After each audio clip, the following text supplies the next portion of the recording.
Okay, we've got a few of us in here now, so I reckon it might be time to get cracking. Welcome, good afternoon, everyone. It's a little bit like shouting into an echo chamber, talking to yourself like this. So before we kick on, I might make sure that everyone is aware of the features available to them as part of the webinar. So there's a few things I want to draw your attention to. One of them is the Q&A function, which you'll see down the bottom, labelled Q&A. So if you're having any technical issues, pop into the Q&A and answer a question, and my wonderful business manager Diane is on the webinar and she'll be able to resolve those for you. If you've got a question about the content to participate in the conversation, chuck those in there as well, and I'll be keeping an eye out. Now the other feature is to raise your hand. So we'll test that one out in a minute because I'm going to ask a few questions in which we'll do some hand raising. But the last one, and the one I just want to test now before I really do feel like I'm shouting into an echo chamber, is the chat function. Can everybody see the chat? If you can see the chat and you can hear me talking, do you just want to write yep or hello into your chat box? Oh, woohoo, look at that, it works. Hey gang, look at that. Okay, I already feel less alone. Do you guys feel less alone? I'm going to take that last yep from Russell as a yes, we no longer feel alone. Fantastic. Okay, so the other feature that we can use is to raise our hand. Can everyone see the hand raising option? Oh, look at that, hands up. Nice, awesome. Okay. So we'll use that a couple of times as we track through to just get a bit of a crowd temp. All right, well, we'll get into it. Good afternoon, everyone, and welcome to this afternoon's webinar, Strategy Needs Space. If you're here, I'm assuming you're feeling as though you could perhaps do with a bit of additional space, and couldn't we all? So the fact that you've made the space to come along at 3 o'clock on a Friday and have a bit of a chat about it is good news, I reckon. So by way of introduction, I'm Alicia Mackay and I'm a strategy expert, whatever that means, and public sector enthusiast. So I started my career in local government as a policy wonk some years ago. I spent some time in the private sector, and then I've spent the last sort of 5 or so years working directly with leaders and with teams who need a better way of solving problems and making decisions and just being a bit more strategic and a bit more effective. So it's a hell of a lot of fun. It's super rewarding. I get to just sort of whip around talking crap all day, and it suits me just nicely. And actually this webinar environment's perfect because I get to do it and no one's interrupting me. So how good is that?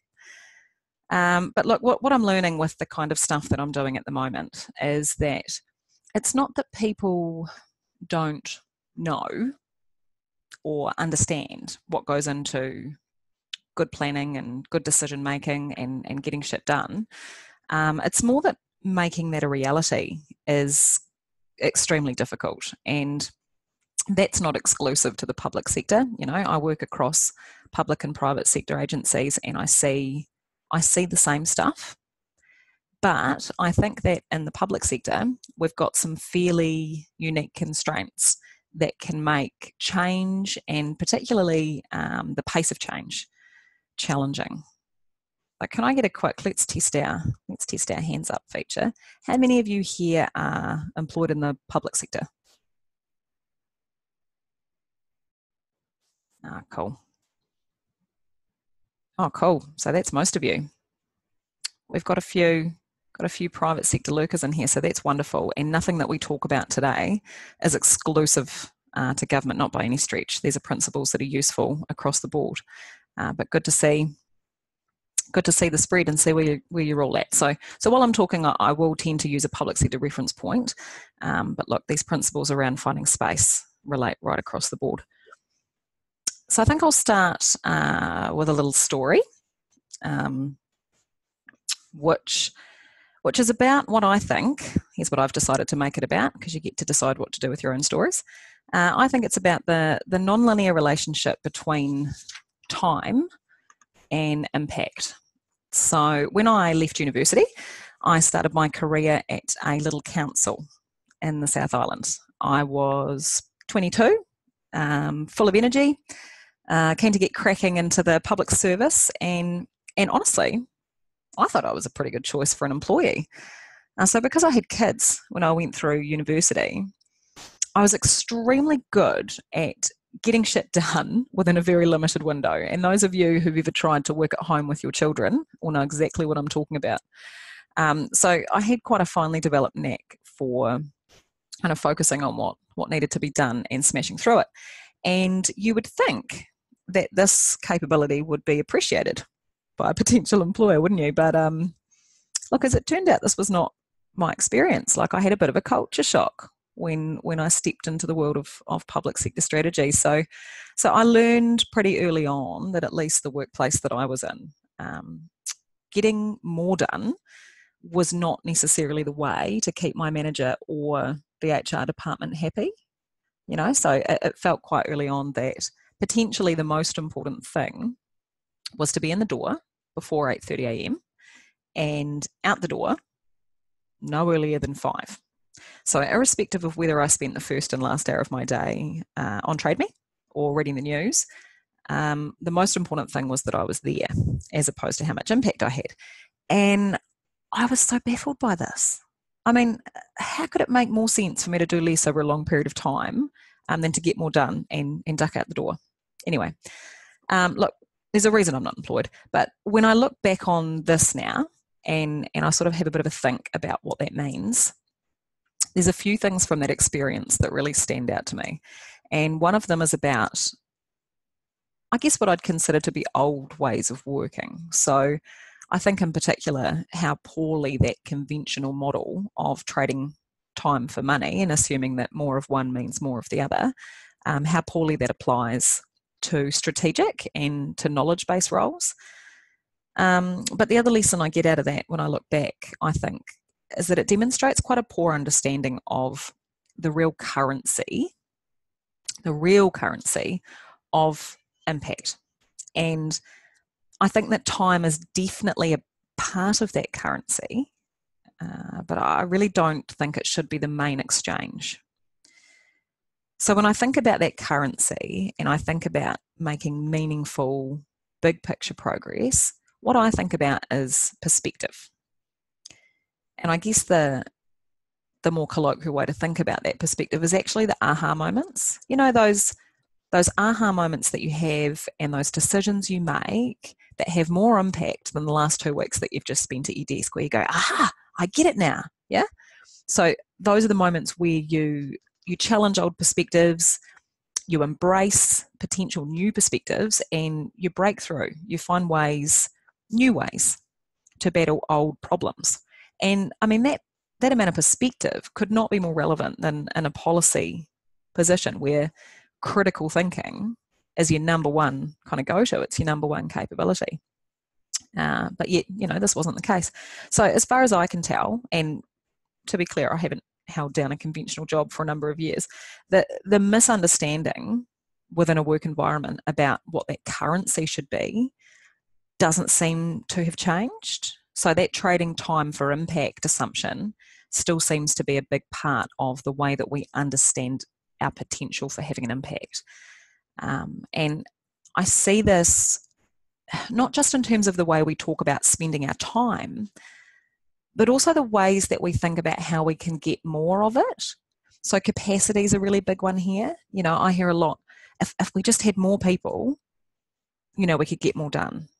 And on the face of it, that's basic maths. It seems to stack up. But when I hear that, I think, okay, so if we just had more people doing the same stuff, facing the same pressures that we need to onboard and ingratiate into our existing environment, which also takes our time, then we'd be able to manage better and have more impact.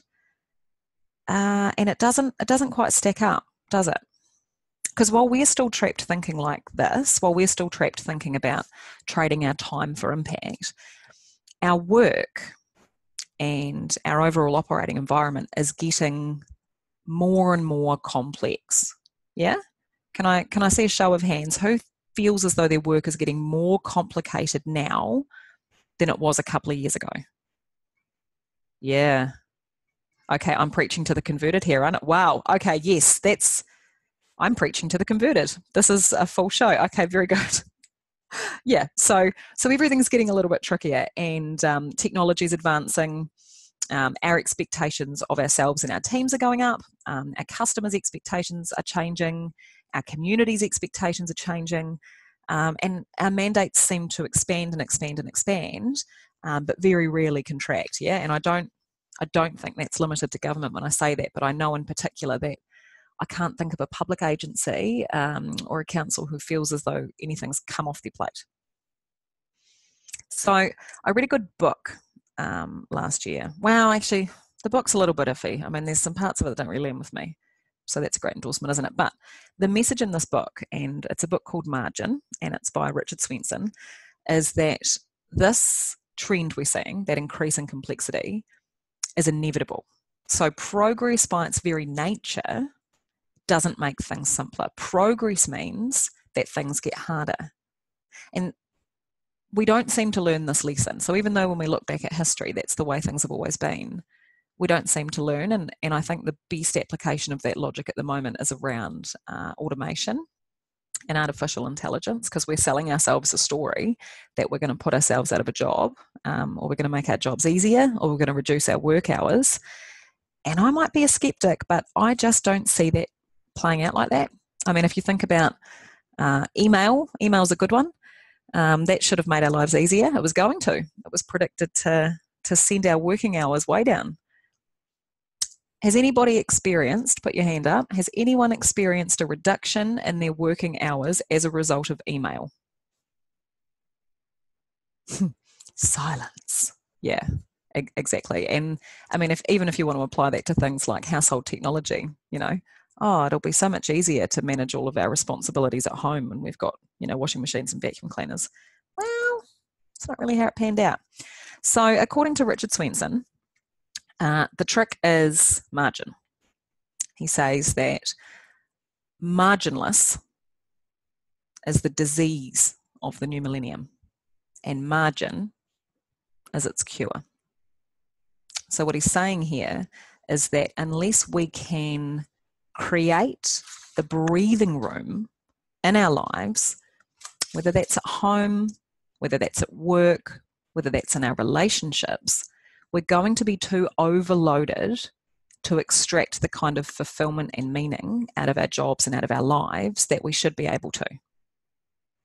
Does that resonate with anyone here? Hit me in the chat if this resonates with you. Cool. Okay. So margin is one way of talking about it. I think about it in terms of space. So when I think about what we need to have breakthroughs and make progress, I think time is definitely a part of it. We have to carve out the time to be able to think of it differently. But there's more to it than time. So there's the timing space. Then there's the head space.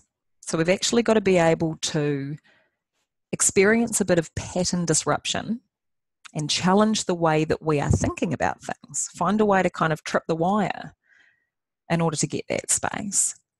And then on a really grounded practical level, I think place is a really important component of that as well. So what we know about the way that we innovate and the way that we make connections from a cognitive standpoint is that it is so much more challenging to think differently in an environment where everything is the same. So if you're coming into the same office every day, talking to the same people, sitting at the same desk, drinking the same cup of tea in your favourite cup, I don't know, I'm not judging you. How likely is it that you're able to have a breakthrough? And so research tells us that's actually pretty slim. And I get this on planes. Does anyone else do really good thinking on a plane? Put your hand up if you do good thinking on a plane. Just me? No one else is thinking on planes? Geez, okay, first of all, give it a go, because I call this travel. Oh, there we go. There we go. All right, Sarah. Oh, good drinking. Yeah. All right.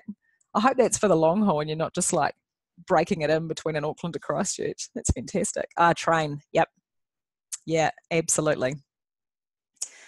So I get what I call travel clarity, and I get on the plane, and part of it is, I think, the distractionless environment. So I was on a Melbourne to Auckland flight on Sunday that had Wi-Fi, and I was terrified I wasn't going to get anything done once I had that reconnection to the world. But so part of it's that distractionless environment, but actually part of it's a pattern interruption thing. You're away from your desk, you're away from your co-workers, you're away from your kids, you're away from all that minutiae that weighs you down throughout the rest of the day, and you're actually able to create the space to think a bit differently. And so I was on a flight yesterday from Christchurch back through to Wellington. And because I'm a little bit of a hopeless person, so one of the negative things about being a strategic thinker is sometimes the details of your life get a bit lost. And the lovely Diane, who's answering all your technical issues, will attest to this because she saves me. So I'd travelled to Christchurch to facilitate a workshop, and I hadn't taken my laptop charger. And I had a bunch of stuff I needed to get done on the plane on the way home. I had to create the outline for this, so I knew what I was doing for this. I've got a speech that I've got to deliver next Tuesday I had to write. I had a bunch of coaching questions. I had a whole stack of things I needed to do. And I sat there with a pen and a notebook and just blasted down everything that I'd been putting off and churning around in my mind and overthinking for the last 2 weeks. Literally just sat down and blasted it all on a piece of paper. And I was kidding with the guy next to me who, it's not a long flight from Christchurch to Wellington. So as soon as the flight attendant says you can get your laptop out, she's coming back again saying, I'm sorry, sir, you're just going to have to put that away. So just as he got into something, he had to put his laptop away, whereas no one's taking my pen and paper off me, right? So I get to the end of this flight, I take a whole bunch of photos on my phone and fire them off to the lovely Diane, and boom, there's more work in 40 minutes than I reckon I'd achieved on any of those things in a week. So that physical space can be such a powerful way to trigger ourselves. And I'm at the point now where when I've got travel booked and I'm planning my week, I actually delegate certain tasks or certain problems. So not the everyday stuff, but the stuff like this, planning a webinar, writing a speech where I've got to really think about what I'm going to do. I plan it for those gaps. Does anyone else have a place that they want to share where they find they do good thinking? I'll start you off with Woody Allen. Woody Allen is famous for taking hot showers when he needs to have a good idea. Oh, yeah, biking. Yeah, cool. Oh, running. Yes, me too. It's like active, productive meditation, right? Shaving. Ironing. What a catch, Michael Healy. He's biking, he's shaving, he's ironing. I love it. So apparently J.K. Rowling wrote the entire outline for the first Harry Potter book on a 4-hour train ride. And the best part about that story, gardening. Yeah, I like that. Being grounded, right? Reconnection, that's cool. The best part about the J.K. Rowling story is that she didn't have a pad or a pen available to her, and she was too awkward to ask anybody. So she sits there and just commits this book outline to memory, stuck in her own head for 4 hours. And the result is Harry Potter and the Philosopher's Stone, which I think is such a cool story. And the other components, we've talked about time and we've talked about place, and it sounds as though this is a thing for everybody else as well. And the other component of that is that headspace. Yeah, it's that pattern interruption thing. It's how do I challenge myself to think differently? And sometimes that's quite organic, yeah? So you're out for a glass of wine or something, or you're having a chat to a friend and something they say just triggers you off, and you're able to all of a sudden see things in a new light. You think, right, I've got it. Why didn't I think of this before?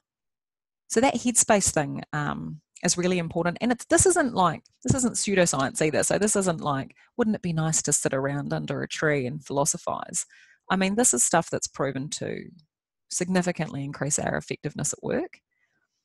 I'd be really keen to see how many of you out there feel as though your workplaces or your current organisational culture respects the importance of that margin or that space. Put your hand up if you feel as though you work in an environment where that is taken really seriously.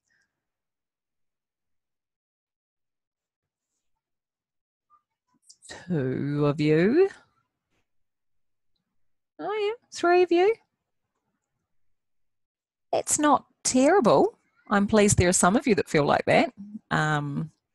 It tells me a whole bunch of you don't feel like that.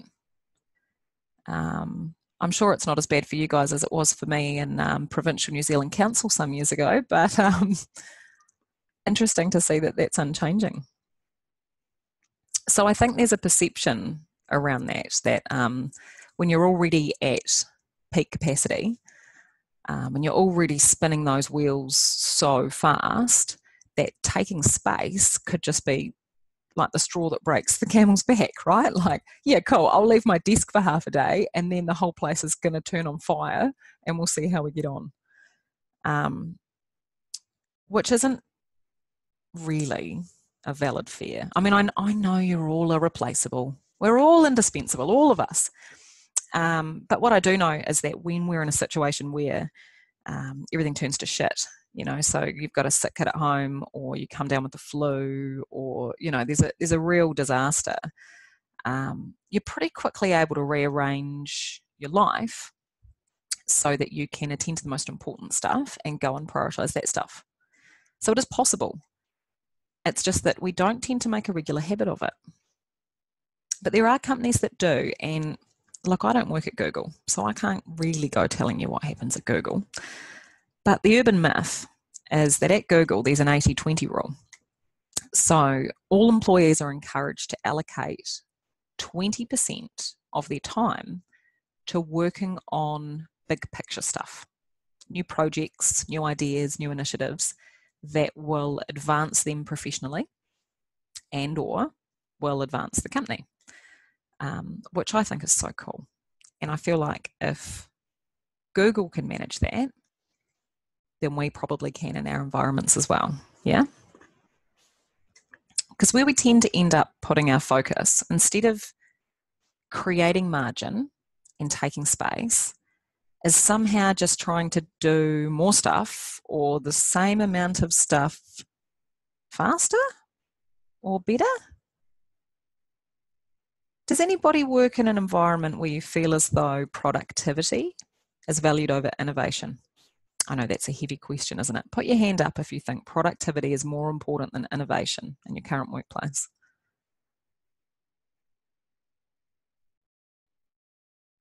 Okay, they're going up fast. Okay. Oh, you value both? Awesome. Awesome. As you should.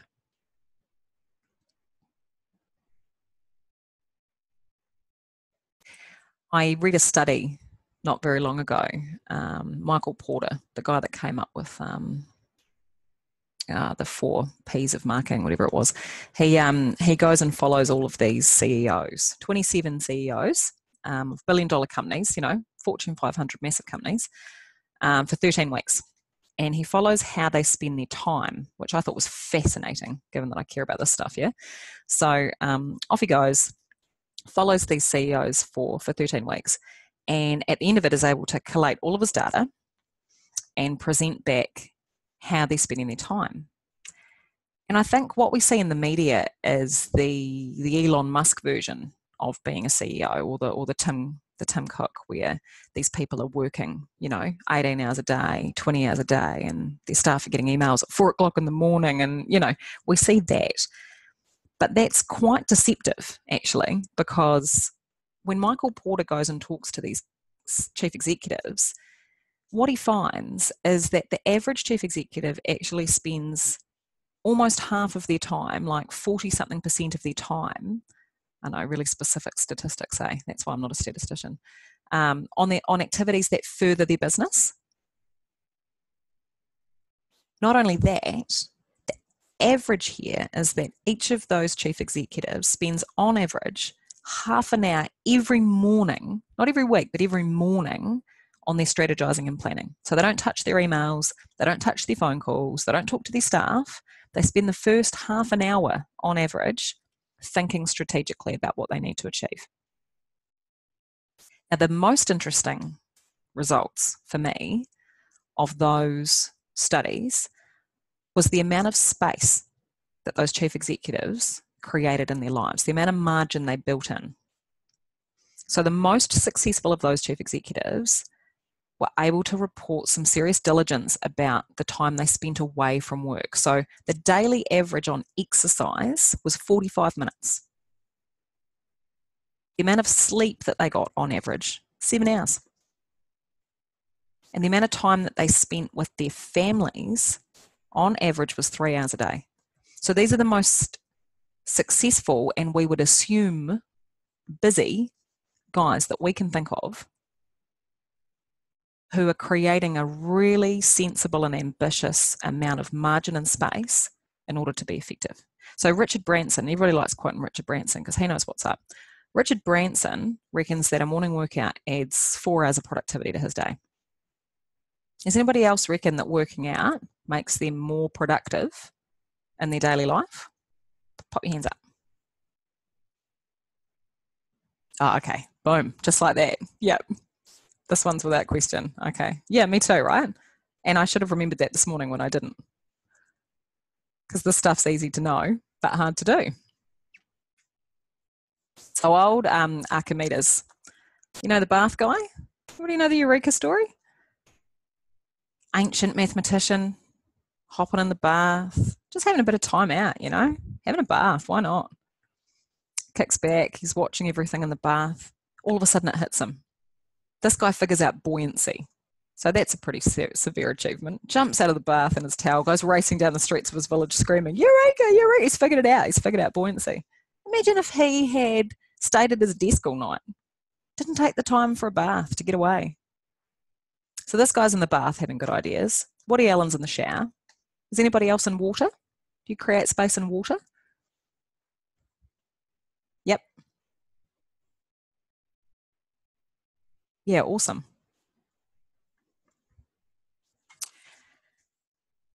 So I think what we can understand is that once we've had to think about what really successful people are doing, really good examples throughout history, and also what we know about the way that our brain works, creating the space for perspective and the space for strategy isn't a luxury. It's not something that we get to do when we have enough time for it. Like most things, when you can't have it, it's when you need it the most.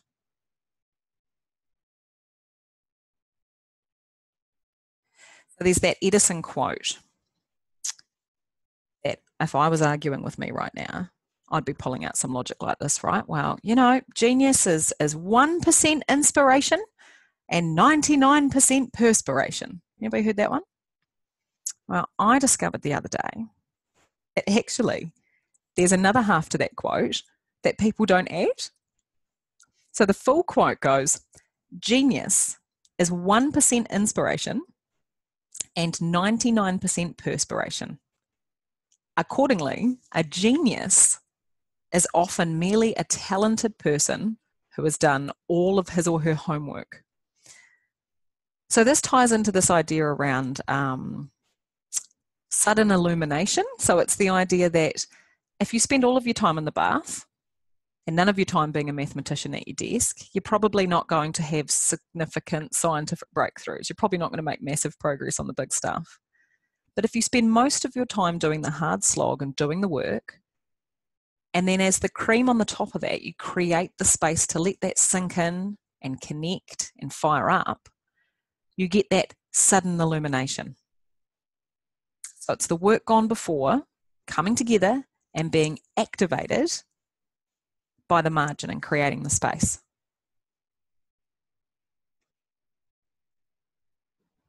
So this is something that I think we can all understand.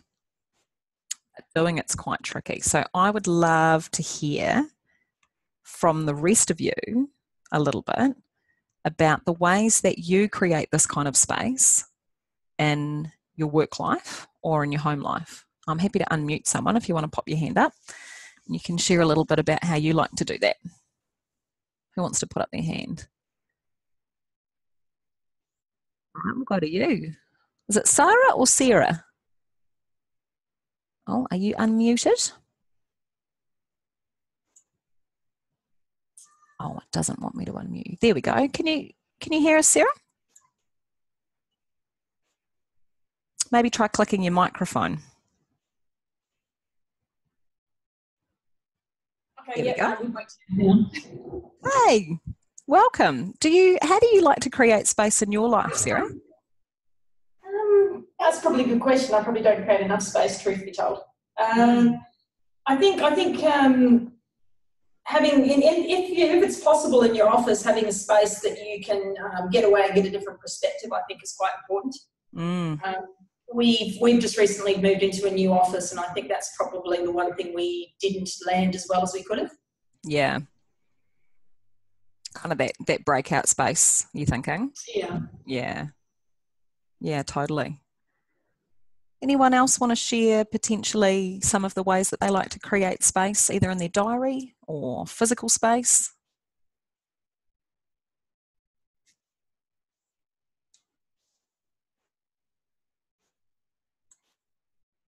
Oh, I see Michael up in the chat box. We've got music. Yeah, totally. So actually, funny you should say that. Failed beginning to my webinar, actually. So I like to add a song or an album that I feel like is the theme of every message I've got. And I had Pink Floyd Time for this one playing at the start. And unfortunately, it didn't quite work, and I couldn't skip past the bit where it had all the offensive bells that were going to give you all an absolute fright.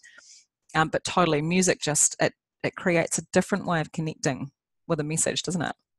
Oh, park bench. Cool.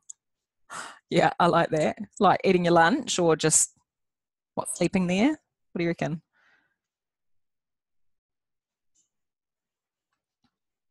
Anyone else keen to be unmuted and share a little bit more about the way they create space? All good. Lurking's a perfectly appropriate. Oh, Kirsten, yep. Let me hit your microphone. So you should be able, there we go. Hi. You press your microphone. There we are. Cool. Yeah, I've just recently in the last year started doing yoga in the mornings just with YouTube, in 10 minutes a day counts, or 5 minutes counts. And that's been really helpful just to give me a bit of space in the morning, and it's a nice way to start the day. Oh, beautiful. Yeah, reconnect day. That's fantastic. Thanks, Kirsten. Cool. Anyone else keen to share? So similar to Kirsten, I'm not so much on the yoga. I want to do the yoga. It's on my list. But I, like a couple of you mentioned, like to run. And I also go to a class a couple of times a week, super early in the morning, like 4:45 in the morning. I go and do this half-an-hour class. And then before I head back home to the chaos that is, 3 kids and a stack of emails and everything else that comes with adulting in 2019, I meditate for 10 minutes. And I reckon that 10 minutes, I don't know about Richard Branson's workout 4 hours equation. I'm no mathematician like old Archimedes here, but I reckon that 10 minutes adds far more than 10 minutes worth of focus to my day. Yeah. Oh, well, this has been fantastic. Thanks, guys. So to wrap up our session today, we've got a few minutes to go. What I am going to do is plug for you at the end something I'm quite excited about.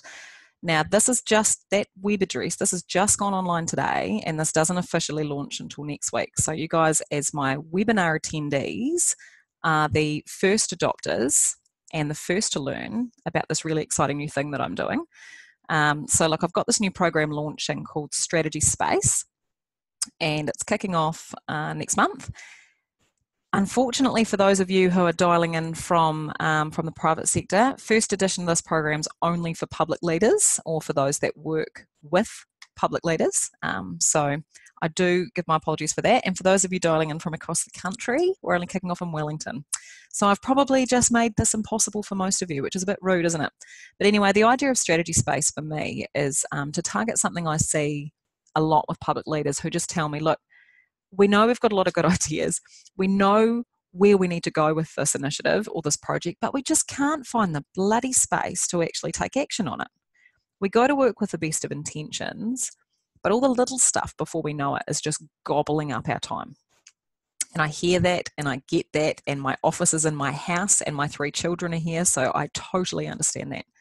So what I wanted to do was to create a space where we were enabled to get out of the office, so do the place thing, to be in an environment where we ask some different questions of each other and create that headspace thing, trigger some pattern interruptions, and just simply to carve out the time so that you're committed to actually coming along and working on something that's going to move you forward professionally and create more impact at work and for the public or for your community. So I'm not a big fan of like training and leadership development programs in their usual form, because I think that, like, it all sounds like really good stuff, but as soon as you get back to work and you walk in and you sit down at your desk and you put out the 6 fires that started burning while you were on training, I mean, the stuff's lost.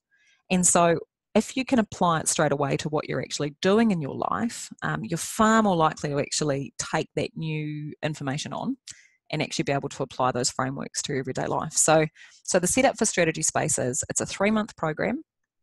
It's pretty qualified, so it's public sector. The first batch is in Wellington, or those who are happy to travel to Wellington 3 times in that 3-month period. You have to have a project or an initiative or a work area in particular that you want to see move on. So what we want to be doing as part of our sessions is not just, philosophizing under the tree, but actually making meaningful progress on specific projects. And so what you get out of that is the cross-pollination that comes with a good yarn across the sector, some useful advice in terms of a framework from me and actually getting somewhere, and actually just the place, space and time to get out of the office and move on stuff before everybody else has the chance to drag you down. So I'm really excited about this. If you think that you might be keen in learning a bit more, head along to the website, or alternatively pop something in the chat box and Diane will be in touch. We're having an information breakfast for this on the 14th of March at Leuven at 7:30 in the morning. Now, if any of you are in Wellington and you have not yet had the Leuven breakfast special, please add that like right now into your diary. So if you're looking at your diary going, Alicia makes a good point, where can I make some space? Can you add in Leuven breakfast special in there? It's all of about $9 and it is the best breakfast in Wellington. It's a hidden secret that's not so secret anymore. So we'll be rocking on to Leuven, and I'm going to host a bit of a session and answer some questions about why this might work for you or not. And it's an opportunity to have a chat about the program and whether it might work either for you or if you're coming along as a people leader, potentially someone in your team that needs a bit of help, has all the right stuff there but just needs a hand to move forward. So that's the end of our session now, and a couple of minutes early as well. Look, I really appreciate everyone for coming along, and I hope that this chat was useful to you in some way and that you took something from it. If nothing else, then just a little bit more confidence to challenge those people in your life that will try and suck your margin away. And you can say, actually, no, this is very important. I need this. Alicia Mackay said so, and she quoted some stuff that made a lot of sense. Awesome. All right, everybody raise your hands to say goodbye. Yeah, there we go. Awesome. Fantastic. I'll be making a recording of this available. So if you didn't catch the slides or you didn't catch kind of all the waffle at the speed that it came out, I will send everyone who attended a recording of the webinar, and I'll make that available to others that you might want to share it with as well. So thank you very much for all of your time. Enjoy the rest of your Friday afternoon. I hope you're going away refreshed and inspired and ready to create some space for strategy. All right, guys. See you later.